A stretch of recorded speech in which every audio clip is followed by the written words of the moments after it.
suffered a crisis in our culture. And I believe it comes down to a mistake that we've made between the interpretation of two of our most important and positive emotions, pleasure and happiness.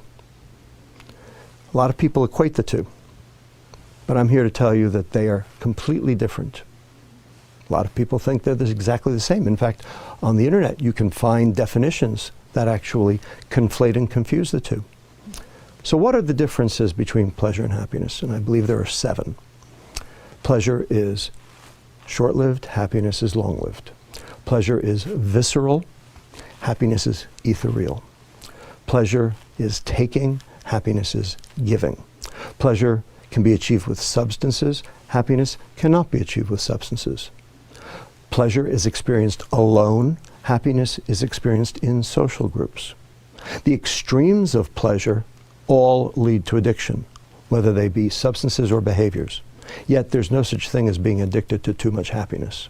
And finally, number 7, most important, pleasure is dopamine and happiness is serotonin. Now, these are 2 biochemicals, these are 2 neurotransmitters, these are 2 chemicals that the brain makes and uses to communicate between one neuron brain cell and another. Now, why do we care? So what? Well, turns out dopamine excites the next neuron. And neurons, when they're excited too much, too frequently, tend to die. So the neuron has a defense mechanism against that. What it does is it reduces the number of receptors that are available to be stimulated in an attempt to try to mitigate the damage. When you say to be stimulated, you mean to be excited? To be excited, that's right. And so we have a name for that process. It's called downregulation, and a lot of different chemicals in the body do that. Now, you get a hit, you get a rush, the receptors go down. Next time, you need a bigger hit to get the same rush because there are fewer receptors to occupy. And you need a bigger hit, and a bigger hit, and a bigger hit, until finally taking a huge hit to get nothing. That's called tolerance. And then when the neurons start to die, that's called addiction. Serotonin, however, is inhibitory.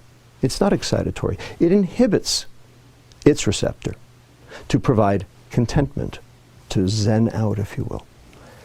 So you can't overdose the serotonin neuron. And what does it mean to inhibit a receptor? What it means is it binds, but it doesn't activate the process beyond the receptor. So what it does is it basically slows down those neurons instead of causing them to fire up. And so in doing so, you end up with the process of contentment, that feeling of one with the world, if you will, that thing we call happiness.